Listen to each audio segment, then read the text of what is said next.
नमस्कार. नशीबवान मालिकेचा आजचा भाग आपण पाहणार आहोत. यामध्ये रुद्रप्रताप आणि गिरिजा यांची भेट झालेली आहे. आगीतून रुद्रप्रतापने पहिल्यांदा मोनूचा जीव वाचवलेला आहे. तर त्यानंतर जेव्हा मोनू रुद्रप्रतापला सांगतो की त्याच्यामध्ये माझी तायडी पण अडकली आहे, दादा प्लीज माझ्या तायडीला पण वाचव, तेव्हा रुद्राने जाऊन गिरिजाचा जीव वाचवलेला आहे, तिला उचलून आणलेला आहे. ते कशा पद्धतीने आणलेलं आहे ते आपण आजच्या या व्हिडिओमध्ये पाहणार आहोत. त्याचबरोबर रुद्र हा पहिल्याच भेटीमध्ये आता गिरिजाच्या प्रेमात पडलेला आहे, कारण ती मुलगी काहीतरी नवीनच आहे, मला तिला पाहावं वाटतंय, तिची आणि माझी भेट पुन्हा झाली पाहिजे असं रुद्रने देवाकडे मागणी केलेली आहे आणि नवस बोललेला असतो. आणि त्या क्षणी देवाच्या गाभाऱ्यामध्येच रुद्र आणि गिरिजा यांची भेट झालेली आहे. परंतु त्यांचं पहिल्याच भेटीत भांडण झालेलं आहे हे आपल्याला पाहायला मिळतं. त्याचबरोबर इकडे नागेश्वर घोरपडेची वाट लावणार हे मात्र सपनाने ठरवलेलं आहे. आणि त्याचबरोबर इकडे पोतराजांनी आणि त्याचबरोबर जोगतिनीने गिरिजाला सुद्धा सांगितलेलं आहे की घाबरण्याची गरज नाही. तर हे सगळं कशा पद्धतीनं होणार आहे ते आपण आजच्या या व्हिडिओमध्ये पाहणार आहोत. तर इकडे गिरिजा मात्र देवीला मागणं मागत असते की माझ्या मोनूला काही होऊ देऊ नको, माझ्या मोनूला वाचव, माझ्या मोनूला वाचव, कारण तिचा छोटा भाऊ हा त्या आगीत गेलेला असतो आणि ती त्याला वाचवण्यासाठी धावपळ करत असते. पण लोक तिला म्हणत असतात की जाऊ नकोस तू पुढं, जर तू पुढं गेलीस तर तूही अडकशील, कारण ही आग साधी नाहीये असं म्हणत लोक तिला थांबवत असतात. परंतु तेवढ्यातच इकडे रुद्र त्या आगीमध्ये गेलेला असतो आणि त्याला कळलेलं असतं की त्याच्यामध्ये एक छोटा मुलगा अडकलेला आहे.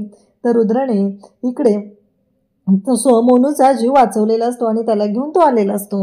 जेव्हा मोनूला तो सोडतो खाली तेव्हा मोनू थँक्यू दादा म्हणतो, कारण आज तुझ्यामुळे मी वाचलेलो आहे. आणि तो म्हणू लागतो की माझी तायडी कुठं आहे, माझी तायडी कुठं आहे. पण त्याच वेळी गिरिजा सगळ्या लोकांचा विरोध पत्करून मोनूला वाचवण्यासाठी त्या आगीत गेलेली असते. तेव्हा मोनूचा जो छोटा मित्र असतो शुभू, तो सांगतो की अरे तायडी तुला वाचवण्यासाठी त्या आगीत गेलेली आहे. तेव्हा मात्र मोनूला खूप काळजी वाटू लागते आणि तो म्हणू लागतो की दादा प्लीज माझ्या तायडीला वाचवा, माझ्या तायडीशिवाय मला दुसरं कोणी नाहीये, माझ्या तायडीला वाचवा, ही विनंती आता तो रुद्रप्रतापकडे करत आहे. आणि तेव्हा मात्र रुद्रप्रताप आता इकडे गिरिजाला वाचवण्यासाठी धावपळ करत आहे आणि गिरिजाला वाचवण्यासाठी तो सुद्धा त्या आगीमध्ये गेलेला आहे. त्याचबरोबर इकडे पाहायला मिळतं की जेव्हा या सगळ्या गोष्टी घडत असतात तेव्हा सगळी लोक म्हणत असतात की जाऊ नको जाऊ नको, पण रुद्रने अजिबात ऐकलेलं नसतं. गिरिजाच्या मागे तो सुद्धा तिला वाचवण्यासाठी गेलेला आहे. पण गिरिजाला तिथे मात्र त्या आगीमध्ये ती मोनूला शोधत असते. ती म्हणत असते कुठे आहेस तू बाळा, तू कुठं आहेस, मला कळत नाहीये, मी तुझ्याशिवाय नाही जगू शकत आहे असं ती सांगत असते, कारण तिच्या आयुष्यात त्याच्याशिवाय दुसरं कोणीच नाहीये, तो खूप तिच्यासाठी महत्त्वाचा आहे. आणि त्याचबरोबर इकडे आता रुद्र तिच्या पाठोपाठ तिला वाचवण्यासाठी गेलेला आहे. आणि जेव्हा त्या आगीचे लोट तिच्या अंगावरती येत असतात तेव्हा मात्र बिचारी घाबरलेली असते. तिला काही कळतच नसतं की आता काय करणार आहे, मी यातून कशी बाहेर पडणार आहे, हा प्रश्न मात्र तिला पडलेला असतो. आणि त्याच वेळी ती त्या आगीतून स्वतःचा जीव वाचवण्यासाठी धडपड करत असते. आणि तेव्हा मात्र त्या आगीतून बाहेर पडण्यासाठी ती धडपडत असते. पण तिला लहानपणीची ती गोष्ट आठवू लागते ज्याच्यामध्ये तिची आई आणि बाबा दोघेही जळून खाक झालेले होते. तो प्रसंग तिच्या डोळ्यासमोर येतो आणि तो घुंगरांचा आवाज तिच्या कानांवरती पडू लागतो. ती घुंगरं कोणती आहेत हा मोठा प्रश्न आहे. तर ती घुंगरं जी आहेत ती म्हणजे इकडे नागेश्वर घोरपडेच्या हातामध्ये जी घुंगरं आहेत त्याचा तो आवाज आहे. नागेश्वर घोरपडेच्या हातामध्ये असलेल्या घुंगरांचा तो आवाज तिच्या कानामध्ये घुमू लागतो. आणि इकडे आता मोनू आणि त्याचा मित्र दोघंही देवाकडे प्रार्थना करत असतात की माझ्या तायडीला काही होता कामा नये. मोनू मात्र इकडे शुभूला म्हणत असतो, तू काय गरज होती, तू काय सांगितलं माझ्या तायडीला, मी आगीत गेलेलो आहे, हे सगळं करायची काय गरज होती असं तो बोलत असतो. आणि इकडे मात्र आता गिरिजा जी आहे तिथं कोसळणार असते, तिला चक्कर यायला लागलेली असते. या सगळ्या गोष्टी तिला आठवत असतात आणि तिला मात्र त्रास होऊ लागलेला असतो, कारण या सगळ्या गोष्टींमुळं तिच्या आयुष्यामध्ये एक पोकळी निर्माण झालेली आहे, एक भीती निर्माण झालेली आहे. आणि हे सगळं जेव्हा घडत असतं तेव्हा मात्र नेमका तिथे आता तिला चक्कर आलेली असते आणि त्याचवेळी रुद्र तिथं पोहोचलेला असतो आणि रुद्र तिला वाचवण्यासाठी धडपड करत असतो. त्याचबरोबर बाहेरची सगळी लोक विचार करत असतात की हा कसा वाचवेल, हा प्रश्न पडलेला असतो. आणि नेमकं त्याच वेळेस रुद्र आता गिरिजाला सावरतो, ती चक्कर येऊन पडणार असते आणि त्याचवेळी तो गिरिजाला घेऊन बाहेर येतो. त्या आगीमधून रुद्रने पहिल्यांदा मोनूचा जीव वाचवलेला आहे आणि त्याच पाठोपाठ त्याने इकडे गिरिजाचा सुद्धा जीव वाचवलेला आहे. गिरिजाला घेऊन तो बाहेर आलेला आहे. खरं तर ही खूप मोठी कसरत होती. एवढ्या आगीतून त्याने वाचवलेलं असतं, गिरिजाला तिथे ठेवलेलं असतं, मोनू तिथं गेलेला असतो. त्याने रुद्राचे आभार सुद्धा मानलेले असतात आणि त्यासोबतच इकडे पाहायला मिळतं जेव्हा या सगळ्या गोष्टी घडत असतात तेव्हा मात्र रुद्रला इथे काळजी वाटायला लागलेली असते आणि मग गिरिजा मात्र मोनूला तिथे जवळ घेते. तिच्या तोंडावर पाणी मारलं जातं, ती शुद्धीवर येते आणि मग ती मोनूला जवळ घेते. तेव्हा तो म्हणत असतो की अगं तायडे, तुला आणि मला त्या दादांनी वाचवलं. तेव्हा मोनू ती विचारते असे कुठे गेले ते. तेव्हा तो सांगू लागतो ते आत्ताच गेले, त्यांनी आपल्या दोघांचाही जीव वाचवला, तुलाही त्यांनी आगीतून बाहेर आणलेला आहे. हे ऐकल्यानंतर मात्र आता गिरिजा शोधू लागते कुठे गेलेत, कारण कोणी जीव वाचवला, आपला जीव वाचवलेला तर आहे पण तो कोणी वाचवलाय ही सुद्धा मोठी गोष्ट असते. म्हणून गिरिजा शोध घेत असते पण तिला मात्र कोणीच तिथं दिसत नाही. ती म्हणू लागते की इथं तर कोणीच नाहीये, मग जीव कोणी वाचवलेला आहे. इकडे आता नागेश्वर घोरपडे मंदिरात आलेले असतात. ते नारळ वाढवतात आणि ते म्हणत असतात की गुरुजी, तुम्ही सांगितलंय म्हणून मी इथं आलेलो आहे आणि हा नारळ वाढवत आहे, कारण आता तुम्ही सांगितलेलं होतं. तेव्हा गुरुजी म्हणतात की तुमचा राहूचा काळ चालू आहे, त्यामुळं संकट खूप येणार आहे, त्यामुळं काळजी तर घ्यावी लागणार आहे आणि त्याचबरोबर जर तुम्ही काळजी घेतली नाही तर खूप अवघड होणार आहे, असं गुरुजी आवर्जून सांगत असतात. तेव्हा नागेश्वर घोरपडे म्हणत असतो की काय बोललात गुरुजी तुम्ही. तेव्हा नागेश्वर सांगत असतो की मला कोणीच काही करू शकत नाहीये, प्रत्येक संकटांवर मी मात करणार आहे. तेव्हा गुरुजी म्हणत असतात की तुम्ही पहिलं जे काही केलेलं आहे, तुमच्या भूतकाळामध्ये जो काही तुम्ही क्रूरपणा केलेला आहे ते सगळं संकट बनून तुमच्यावर धावून येणार आहे. तेव्हा मात्र नागेश्वर म्हणत असतो की ते शक्यच नाही, ते होऊ शकत नाहीये, कारण त्याला आठवतं की त्याने देवकी आणि देवकीच्या नवऱ्याची सगळी प्रॉपर्टी, कंपनी, फॅक्टरी सगळं स्वतःच्या नावावर करून घेतलेलं असतं आणि बिचाऱ्या त्याला मारून टाकलेलं असतं आणि त्यानंतर देवकीला सुद्धा मारून त्या घराला आग लावलेली असते. एवढं क्रूर काम ह्या नागेश्वरने केलेलं आहे. नागेश्वर हा जो आहे तो राक्षसी वृत्तीचाच आहे, त्याला माणसांची जरा सुद्धा कदर नाही आणि तो त्याच पद्धतीने कामगिरी करत असतो. तेव्हा मात्र इकडे पाहायला मिळतं की गिरिजा आणि मोनू दोघंही त्याच मंदिरात आलेले असतात. मोनू मात्र म्हणत असतो की तायडे, खरंच अगं मला ना खूप भीती वाटत होती. तेव्हा गिरिजा सांगत असते की हो रे. तेव्हा ती मोनू विचारतो की आपण इथे का आलोय. तेव्हा ती सांगते की अरे तू आत होता ना, तेव्हा तागीत तू होता ना, त्यामुळं तू सुखरूप बाहेर पडावा यासाठी मी देवीला नवस बोलले होते, म्हणून आलेलोय आपण. चल, मी तुझ्याशिवाय नाही जगू शकत रे, तुला काय झालं असतं तर काय करायचं होतं सांग बरं बाळा, असं म्हणत ती रडायला लागलेली असते. तिला वाईट वाटत असतं की आपल्या भावाला जर काय झालं असतं तर आपण कसं वाचलो असतो, हा प्रश्न तिला पडलेला असतो. आणि त्यासोबतच इकडे पाहायला मिळतं ते म्हणजे की गिरिजा आता आलेली आहे, तिने पूजेसाठी ताट घेतलेलं आहे आणि त्यासोबतच ती ते सगळं घेऊन निघालेली असते. तेव्हा मात्र पोतराज तिथं असतात आणि पोतराज म्हणत असतात की पोरी, घाबरायची अजिबात गरज नाही, सगळं जे तुझं आहे ते तुला मिळणारच आहे आणि तुझ्या वाट्याचं जे आहे, तुझं धन दौलत संपत्ती सगळं तुझं आहे ते तुला मिळणार आहे. इकडे गुरुजी मात्र ते सगळं घोरपडेला नागेश्वरला सांगत असतात आणि नागेश्वरला म्हणत असतात की हे बघा, काहीही झालं तरीही एक गोष्ट लक्षात ठेवा. कसं आहे माहिती आहे का आबासाहेब, तुमच्या लक्षात येत नाहीये, कारण तुम्ही ज्या पद्धतीने बोलत आहात तुमच्या लक्षात येत नाहीये. तेव्हा नागेश्वर म्हणत असतो मला घाबरायची गरज नाहीये. गुरुजींना तो बोलायला सुरुवात करतो. गुरुजींना म्हणत असतो की काहीही झालं तरीही मला कोणीही काहीच करू शकत नाही, कारण मी लोकांना उद्ध्वस्त करत असतो, मला काही करणारं कुणीच नाहीये, असं गुरुजींना नागेश्वर सांगत असतो. तो म्हणतो तुमच्या पत्रिकेत काय लिहिलेलं आहे ते सांगा. तेव्हा तो म्हणतो की माझ्या पत्रिकेत मला जास्त दिवस मिळणार आहेत, आयुष्य माझं चांगलं आहे. तेव्हा नागेश्वर मात्र त्याला आता ढकलून देत असतो आणि म्हणत असतो की आता बोला, आता कोण वाचू शकतं, कारण हा नागेश्वर घोरपडे कोणत्याही बिळातून बाहेर येऊन कोणालाही ढसू शकतो, कोणाचंही आयुष्य उद्ध्वस्त करू शकतो, कोणाच्याही मुंड्या मुरगळू शकतो, एवढं लक्षात ठेवायचं आहे. आणि नेमकं त्याच वेळी इकडे पोतराज मात्र गिरिजेला सांगत असतात की अजिबात काळजी करायची गरज नाहीये, तुला अजिबात घाबरण्याची गरज नाहीये, तुला जो आवाज, जे भास होत आहेत त्या कोणत्याच गोष्टींचा तू विचार करू नकोस. काहीही झालं तरीही तुझ्यावरती देवी आईची श्रद्धा आहे, त्याचबरोबर तुझ्या आईबाबांनी तुझ्यासाठी जे केलेलं आहे ते फार मोठं आहे, त्यामुळं कोणत्याही गोष्टींचा विचार करायची गरज नाही आणि तू खूपच स्ट्रॉंग आहे, तू बळकट आहे, तुझ्यावर सगळ्या गोष्टींचा तुझ्यावर सगळ्या गोष्टींचा आशीर्वाद, देवी आईचा आशीर्वाद आहे, तुझ्या आईवडिलांची पुण्याही तुझ्यासोबत आहे, त्यामुळं तू कसलीही काळजी करू नको. आणि इकडे गिरिजा मात्र विचार करत असते, हे सगळं काय आहे, म्हणजे या सगळ्याचा अर्थ काय आहे, मला का सांगितलं जाते. आणि गिरिजाला जेव्हा हे सगळं सांगितलं जातं, गिरिजा आता मंदिरात निघालेली असते आणि त्यासोबतच पोतराज मात्र आवर्जून तिला या सगळ्या गोष्टी सांगितल्या जात असतात. आणि इकडे वाट लागत असते ती म्हणजे घोरपडेची. घोरपडेला गुरुजी म्हणत असतात की हे बघा, कसं आहे, तुमच्या पत्रिकेत जे आहे ना तेच मी सांगत आहे, बाकी कुठल्याही गोष्टींशी माझाच तसा संबंध नाहीये, मी तसं काही वेगळं सांगत नाहीये, फक्त मला जे वाटलं तेच मी सांगत आहे. इकडे गिरिजा मात्र विचार करत असते, ती म्हणत असते की नाही, मला कळतच नाही. आणि तिला मात्र आवाज येऊ लागतो, तिला जो आवाज येत असतो तो आवाज म्हणजे घुंगरांचा आवाज येऊ लागतो.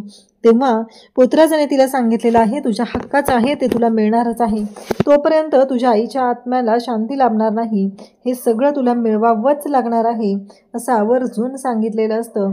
आणि तिला पोतराजांनी या सगळ्या गोष्टी सांगतच तिला शहाणं केलेलं असतं. तिला सांगितलेलं आहे की तू कोणत्याही गोष्टींचा विचार करू नको, सगळं जे काय आहे आणि त्याचबरोबर हे सगळं जे काही घडत आहे या सगळ्या गोष्टी तुझ्यासाठी आहेत असंही तिला सांगितलं जातं. त्यासोबतच इकडे पाहायला मिळतं ते म्हणजे आणि गिरिजा आता मंदिरात निघालेली आहे आणि तिला नेमका त्या घुंगरांचा आवाज येऊ लागलेला असतो. त्या घुंगरांच्या आवाजाने तिला त्रास होऊ लागलेला असतो. ती म्हणत असते की हे सगळं काय घडतंय, माझ्या बाबतीत असं का होतंय, असे अनेक प्रश्न पडलेले असतात. आणि त्याचबरोबर हे सगळं जेव्हा चालू झालेलं आहे तेव्हा तिला चक्कर येऊ लागलेली असते. तो आवाज तिच्या कानावरती पडत असतो, तिला ती घुंगरं आठवत असतात. तो आईवडील जेव्हा तिथं त्या जाळामध्ये अडकलेले असतात तेव्हा ही घुंगरं तिला तिथं कानावर पडलेली असतात आणि तुम्हाला संपवलेलं आहे हे शब्द तिच्या कानावरती पडलेले असतात. आणि नेमकी ती घुंगरं जी असतात ती म्हणजे नागेश्वर घोरपडे यांच्या हातामध्ये जे ब्रेसलेट आहे त्या ब्रेसलेटची ती घुंगरं असतात. आणि ही गोष्ट मात्र लक्षात आलेली असते. तेव्हा मात्र गिरिजाला गरगरायला सुरुवात होते. गिरिजाला काहीच कळत नाहीये की हे काय घडतंय. गिरिजा मात्र विचार करू लागलेली असते. तिला ते ब्रेसलेट, त्या ब्रेसलेटला असलेली ती घुंगरं ते सगळं आठवत असतं आणि तिथेच पायऱ्यांवरती गिरिजा बसून राहते. तेव्हा मात्र आता गिरिजाला प्रश्न पडलेला असतो की आता काय करायचं, या सगळ्यातून कसा मार्ग काढायचा आहे. तेवढ्यातच मोनू तिथे येतो आणि तिला म्हणू लागतो की काय झालं तायडे, पुन्हा तो आवाज आला का, पुन्हा त्रास व्हायला लागलेला आहे का. तेव्हा गिरिजा म्हणत असते की हो, मला पुन्हा त्रास होत आहे, असं गिरिजा आवर्जून सांगत असते. आणि त्यासोबतच गिरिजा या सगळ्या गोष्टी जेव्हा बोलत असते तेव्हा मात्र इकडे पाहायला मिळतं ते म्हणजेच मोनू तिला समजवत असतो. तिला म्हणत असतो की काळजी करू नकोस, सगळं व्यवस्थित होणार आहे असं तिला सांगत आहे. अगं तायडे, काहीच नाही आहे, तू घाबरू नको, असंही तो तिला आवर्जून सांगत असतो.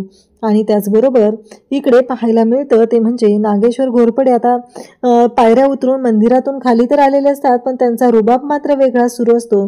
नागेश्वर घोरपडे त्यांच्या पायात चप्पल घालण्यासाठी नोकर तिथं चपला घेऊन तयार असतो आणि त्यांनी त्यांचा पाय सुद्धा स्वतःच्या पायांवरती गुडघ्यांवरती टेकलेला असतो, चपला पुसून त्यांच्या पायात घातल्या जातात. तेवढ्यातच इकडे आता रुद्र आलेला असतो आणि आबासाहेब, कधीपासून तुम्हाला शोधतोय मी, आत्ता तुम्ही दिसलेला आहात मला, असं म्हणत इकडे नागेश्वरला तो शोधत आलेला असतो. तेव्हा नागेश्वर म्हणत असतो की चिरंजीव अहो, असं काय पोलिसासारखं तुम्ही मागे लागलेले आहात. तेव्हा मात्र तो सांगत असतो की नाही, तसं नाही आबासाहेब, म्हणजे मी शोधतोय तुम्हाला, बाकी काही नाहीये, कारण मला तुमच्याशी बोलायचं होतं. तेव्हा नागेश्वर म्हणतो की बोला, काय झालं चिरंजीव, तुम्ही जे मनात आहे ते बोलून टाका, असं बोलणं सुरू असतं. तेव्हा मात्र ते सांगत असतो की पुढच्या चौकामध्ये ना आग लागली, त्या आगीमध्ये 4 दुकानं जळून खाक झालेली आहेत, लोकांचं खूप नुकसान झालेलं आहे, गरिबांचं खूप नुकसान झालेलं आहे. तेव्हा आबासाहेब त्याला सांगू लागतात की हे बघा चिरंजीव, देऊन टाका, प्रत्येक कुटुंबाला 3-3 लाख रुपये देऊन टाका आपल्या ट्रस्टकडून, अजिबात विचार करायची गरज नाही, असं आबासाहेबांनी सांगितलेलं असतं. आणि तेव्हा मात्र रुद्र म्हणत असतो की बघितलं का गुरुजी, हे आमचे आबासाहेब आहेत, हे किती मनाने किती आहेत आणि मला बोलतात की हळव्या मनाचे आहेत, स्वतःसुद्धा किती ते लोकांना दानशूर आहेत. खरं तर रुद्रला कुठं माहिती आहे की त्याचे आबासाहेब किती कपटी, घाणेरड्या, नीच, राक्षसी वृत्तीचे आहेत, ही गोष्ट त्याला माहीतच नाही आहे. त्याच्यासाठी आबासाहेब म्हणजे देवमाणूस आहे. परंतु आबासाहेबांनी जी काय पापं केलेली आहेत त्या पापांची शिक्षा त्यांना भोगावी तर लागणारच आहे, पण ही गोष्ट मात्र रुद्रच्या लक्षात आलेली नसते. इकडे आबासाहेब म्हणत असतात की बघितलं का, हे आमचे चिरंजीव, हे यांच्यामुळं आमच्यावर कधीच कोणतं संकट येऊ देणार नाहीत आणि सगळी पापं आमची धुतली जाणार आहेत, असं आबासाहेब आवर्जून गुरुजींना सांगत असतात आणि म्हणत असतात की हे आमचे चिरंजीव आहेत, तोपर्यंत आम्हाला काळजी करायची अजिबात गरज नाही. इकडे त्याच मंदिरात मोनू आणि गिरिजा आलेले असतात. दोघंही देवी आईला नमस्कार करतात आणि गिरिजा आवर्जून देवी आईला मागणं मागते, ते म्हणजेच की ज्या व्यक्तीने आम्हाला वाचवलेलं आहे, माझ्यातला अर्धा आशीर्वाद त्या व्यक्तीला दे. म्हणून सुद्धा तिथं असतो, दोघंही तिथं असतात आणि नेमकं त्याच वेळेस आता रुद्रसुद्धा मंदिरात आलेला आहे. गुरुजींच्या समोर आबासाहेबांनी सांगितलंय, आता तुम्ही मंदिरात आलेला आहात ना, इथं आलेला आहात ना, मग दर्शन घ्या आणि मगच जा, असं आवर्जून सांगितलं जातं. त्याचबरोबर इकडे पाहायला मिळतात त्या गोष्टी, म्हणजेच एवढं सगळं झालेलं आहे आणि तरीसुद्धा हे सगळं जेव्हा घडत असतं आणि तेव्हा मात्र रुद्र तिथे आलेला असतो आणि गुरुजी मात्र आवर्जून सांगत असतात की हे बघा, काहीही झालं तरीही आत्ता सध्या गुरुजींचं हे म्हणणं आहे की रुद्रच्या इकडे जे नागेश्वर घोरपडे आहेत त्यांच्या आयुष्यामध्ये दुःख येणार आहे, कारण आत्तापर्यंत जनतेने ज्या लबाड्या केलेल्या आहेत, लोकांना त्रास दिलेला आहे, त्या सगळ्या त्रासाची शिक्षा ही त्यांना भोगावी लागणार आहे. अशा पद्धतीने त्यांचं हे बोलणं सुरू असतं. इकडे आता नेमकी पूजेची थाळी जी आहे, म्हणजे गिरिजाची थाळी आहे, ती तिथल्या पुजाऱ्यांनी रुद्रच्या हातात दिलेली असते. रुद्र मात्र म्हणत असतो की अहो गुरुजी, याच्याशी माझा काहीच संबंध नाही आहे. परंतु गुरुजींना मात्र ते माहिती असतं, ते म्हणतात ते तुमच्या नशिबात आहे, घ्या. आणि मग इकडे मोनू मात्र तिला म्हणत असतो, तायडे झालं का गं, जाऊ का गं, प्रदक्षिणा मारून झालेत का, असं ती बोलत असतो. तेव्हा मात्र ती म्हणते की हो चालेल, जा. आणि म्हणत असते की नक्की काय काम आहे रे तुझं. तो सांगत असतो की मला ना खाली जाऊन चिंगम खायचं आहे. तेव्हा ती सांगत असते की हो जा, पण त्याचे फुगे मात्र बनवत बसू नको, असं आवर्जून ती त्याला सांगत असते. त्याचबरोबर इकडे पाहायला मिळतं की आता ती थाळी जी आहे ती रुद्रच्या हातात दिलेली असते आणि नेमकं गुरुजींना ती विचारते की गुरुजी, माझी थाळी कुठे आहे. तेव्हा ते सांगतात की दिली मागाशीच. आणि तेव्हा गिरिजा आता कुणाकडे दिली असं विचारल्यावर गुरुजींनी सांगितलेलं असतं की ते चाललेत बघा, आता त्यांच्याकडे मी ती थाळी दिलेली आहे. आता मात्र गुरुजींना तिनं विचारल्यावर त्यांच्या मागे ओ हो माझी थाळी आहे, माझी थाळी असं म्हणत जाऊ लागते. आणि इकडे रुद्रची तर विकेटच पडलेली असते, कारण रुद्रने स्वतः देवाच्या पुढं मागणं मागितलेलं असतं की काही झालं तरी त्या मुलीची आणि माझी भेट घडू दे, कारण कोण आहे ती मुलगी मला माहीतच नाही आहे, असं म्हणत रुद्र बोललेला असतो. आणि नेमकी देवी आईनं त्याची इच्छा ही पूर्ण केलेली असते. त्यासोबतच आता रुद्र हा तिथून निघालेला आहे आणि रुद्र हा स्वतः तिथून चाललेला असतो. त्याचवेळी ही मात्र भांडत असते, कारण गिरिजेला असं वाटत असतं की ह्या माणसाने माझी थाळी घेतलेली आहे, म्हणून तिचं भांडण, तिचा वाद हा सुरूच असतो. रुद्र मात्र शांतपणे ऐकत असतो. तर उद्याच्या भागात आपल्याला पाहायला मिळणार आहे, गिरिजा निघालेली असते आणि अचानक तिचा तोल जात असतो. तेव्हा मात्र रुद्र तिला सावरतो, तिचा हात त्याने पकडलेला असतो आणि त्यामुळं ती तोंडावर पडण्यापासून वाचते. खरं तर या सगळ्या गोष्टी घडत असतात आणि इकडे रुद्रला मात्र खूप छान वाटत असतं, कारण एवढं सगळं घडेल असं त्याला कधीच वाटलेलं नव्हतं. आणि फायनली या गोष्टी घडलेल्या असतात आणि रुद्र आणि गिरिजा समोरासमोर आलेले आहेत. त्यांच्या दोघांमध्ये जरी भांडणं झालेली असली तरीही ते दोघंही लवकरच एकत्र आलेले आपल्याला पाहायला मिळतील. त्यानंतर आता सपना घरी असते. ती म्हणत असते, त्या नाग्याला तर मी सोडतच नसते, कुठल्या बिळात लपून बसलाय, तिथनं मी त्याला बाहेर काढणार आहे आणि त्याची मात्र वाट लावणार आहे, असं सपना बोलत असते. तर बाहेर आता पिंडदान करण्यासाठी रुद्रची आई म्हणजेच वासंती तिथं आलेली आहे. ती म्हणत असते की मला माहिती आहे अगं देवकी, तुझा आणि तुझ्या नवऱ्याचा जो खून केलेला आहे तो माझ्या नवऱ्याने केलेला आहे, ही गोष्ट मला माहिती आहे. परंतु मी तुला तेच सांगते की तुझी मुलगी जिवंत आहे, जिथं कुठं असेल ना तिथं सुखरूप असणार आहे. आणि त्या क्षणी पिंडाला कावळा शिवलेला आहे आणि ह्या सगळ्या गोष्टी घडलेल्या असतात. तेव्हाच तिथं आलेली असते ती म्हणजेच गिरिजासुद्धा आपल्या आईवडिलांसाठी तिथं आलेली असते. आईवडिलांचं पिंडदान करायचं असतं म्हणून ती तिथं आलेली असते. अशाच अपडेटसाठी चॅनलशी कनेक्ट राहा. थँक्यू.